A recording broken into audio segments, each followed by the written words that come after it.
दिगंबरा दिगंबरा श्रीपाद वल्लभ दिगंबरा. श्री दत्त भक्तांनो, श्री दत्तात्रय म्हणजे सर्व काही देणारे, भक्तांच्या इच्छा आकांक्षा मनोकामना स्वप्न सर्व काही पूर्ण करणारे. मना श्री दत्तात्रय यांच्याप्रती श्रद्धा आणि पूर्ण विश्वास ठेवून श्री दत्तात्रयांच्या चरणी शरण जाऊन तुम्ही त्यांना तुमच्या मनातील इच्छा फक्त सांगायची आहे. ती इच्छा पूर्ण झालीच म्हणून समजा, कारण हाच तर दत्तगुरूंचा आशीर्वाद आणि चमत्कार असतो. दत्तगुरू हे खूप दयाळू आहेत. त्यांचे मंत्र जर मनापासून जपले किंवा मनोभावे ऐकले तर अद्भुत असे चमत्कार होतात. आणि श्री दत्तात्रय महाराज यांचे बहुतांश मंत्र हे चमत्कार दाखवतातच. श्री दत्त भक्तांनो, श्री दत्तात्रयांचा जो मंत्र आज मी सांगत आहे तो अत्यंत शक्तिशाली अशा स्वरूपाचा मंत्र आहे. हा मंत्र श्रद्धेने आणि भक्तिभावाने ऐकला असता तुमच्या आयुष्यामध्ये भरभराट आणि अखंड संपत्ती तर येईलच, पण घरामध्ये लक्ष्मी स्थिर राहून अखंड वैभव आणि ऐश्वर्य तुम्हाला प्राप्त होईल. या मंत्राचा नित्य नियमानं रोज जप केल्यास तुम्हाला श्रीमंत आणि ऐश्वर्य संपन्न होण्यापासून कोणीही थांबवू शकत नाही किंवा रोखू शकत नाही. कारण हा जो मंत्र आहे हा मंत्र अत्यंत ताकदवान अशा स्वरूपाचा मंत्र आहे. या मंत्रामध्ये अद्भुत अशी चमत्कारिक शक्ती सामावलेली आहे. त्यामुळे हा मंत्र श्रद्धेने जपला किंवा ऐकला असता चमत्कार तर होणारच. श्री दत्त भक्तांनो, हा जो मंत्र आहे हा मंत्र साधासुद्धा असा मंत्र नाही. हा साक्षात दत्तगुरूंच्या शक्तीने सामावलेला दिव्य असा मंत्र आहे. हा मंत्र मनोभावे ऐकला असता तुमच्या जीवनामध्ये धन संपत्ती ऐश्वर्य आरोग्य आणि समृद्धीचा वर्षाव झाल्याशिवाय राहणार नाही.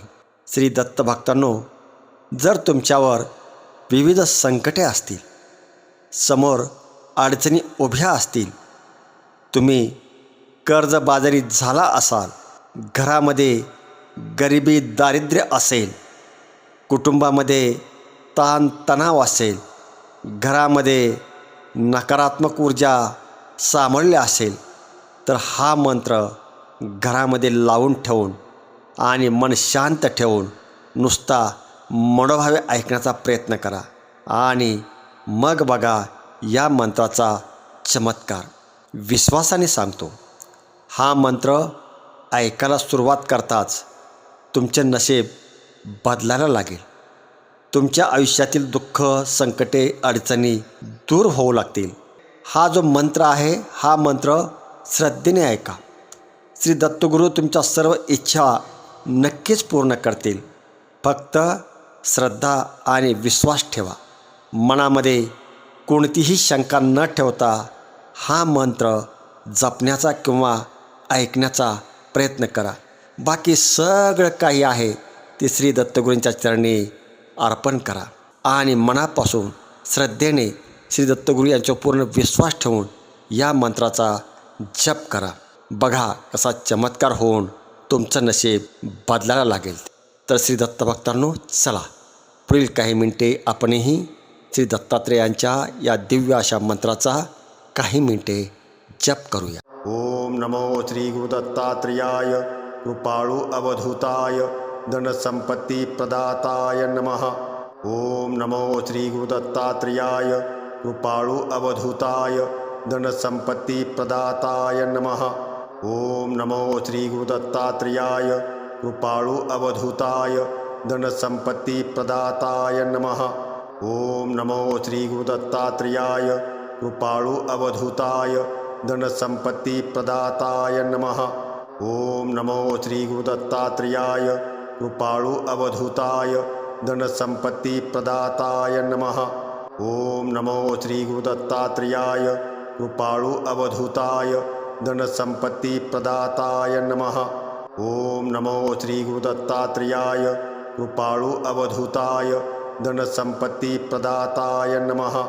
ओम नमो श्री गुरुदत्तात्रेयाय कृपाळु अवधूताय धनसंपत्ति प्रदाताय नमः।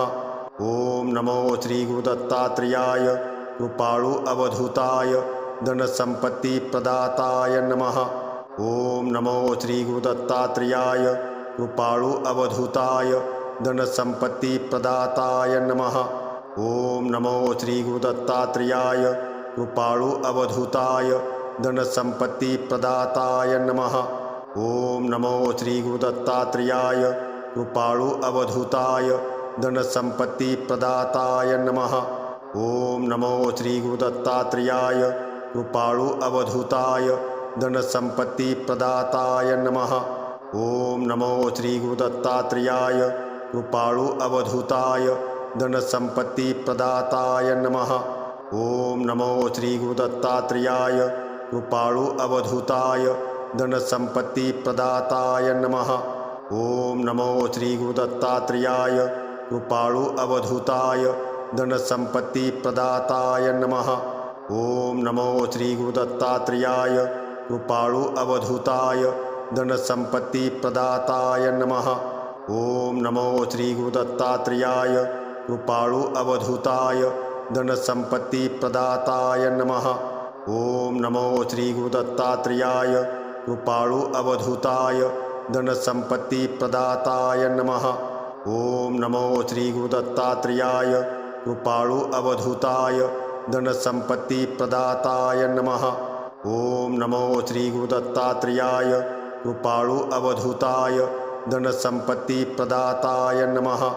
ओम नमो श्री गुरुदत्तात्रेयाय कृपाळु अवधूताय धनसंपत्ति प्रदाताय नमः। ओम नमो श्री गुरुदत्तात्रेयाय कृपाळु अवधूताय धनसंपत्ति प्रदाताय नमः। ओम नमो श्री गुरुदत्तात्रेयाय कृपाळु अवधूताय धनसंपत्ति प्रदाताय नमः। ओम नमो श्री गुरुदत्तात्रेयाय कृपाळु अवधूताय धनसंपत्ति प्रदाताय नमः। ओम नमो श्री गुरुदत्तात्रेयाय कृपाळु अवधूताय धनसंपत्ति प्रदाताय नमः। ओम नमो श्री गुरुदत्तात्रेयाय कृपाळु अवधूताय धनसंपत्ति प्रदाताय नमः। ओम नमो श्री गुरुदत्तात्रेयाय कृपाळु अवधूताय धनसंपत्ति प्रदाताय नमः। ओम नमो श्री गुरुदत्तात्रेयाय कृपाळु अवधूताय धनसंपत्ति प्रदाताय नमः। ओम नमो श्री गुरुदत्तात्रेयाय कृपाळु अवधूताय धनसंपत्ति प्रदाताय नमः। ओम नमो श्री गुरुदत्तात्रेयाय कृपाळु अवधूताय धनसंपत्ति प्रदाताय नमः। ओम नमो श्री गुरुदत्तात्रेयाय कृपाळु अवधूताय धनसंपत्ति प्रदाताय नमः। ओम नमो श्री गुरुदत्तात्रेयाय कृपाळु अवधूताय धनसंपत्ति प्रदाताय नमः। ओम नमो श्री गुरुदत्तात्रेयाय कृपाळु अवधूताय धनसंपत्ति प्रदाताय नमः। ओम नमो श्री गुरुदत्तात्रेयाय कृपाळु अवधूताय धनसंपत्ति प्रदाताय नमः। ओम नमो श्री गुरुदत्तात्रेयाय कृपाळु अवधूताय धनसंपत्ति प्रदाताय नमः। ओम नमो श्री गुरुदत्तात्रेयाय कृपाळु अवधूताय धनसंपत्ति प्रदाताय नमः।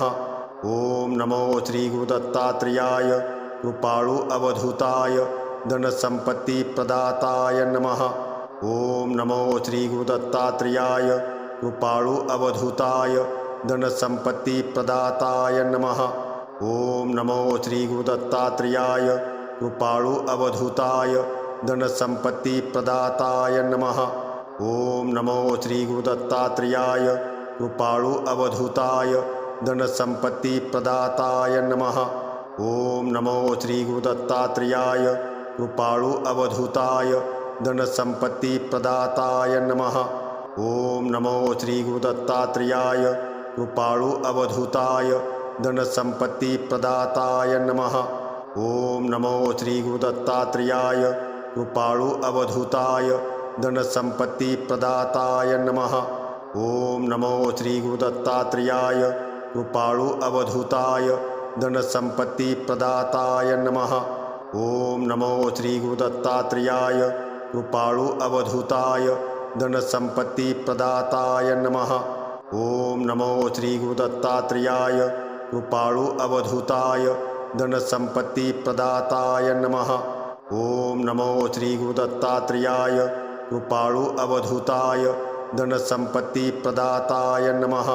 ॐ नमो श्री गुरुदत्तात्रेयाय कृपाळु अवधूताय धनसम्पत्तिप्रदाताय नमः। ॐ नमो श्री गुरुदत्तात्रेयाय कृपाळु अवधूताय धनसम्पत्तिप्रदाताय नमः। ॐ नमो श्री गुरुदत्तात्रेयाय कृपाळु अवधूताय धनसम्पत्तिप्रदाताय नमः।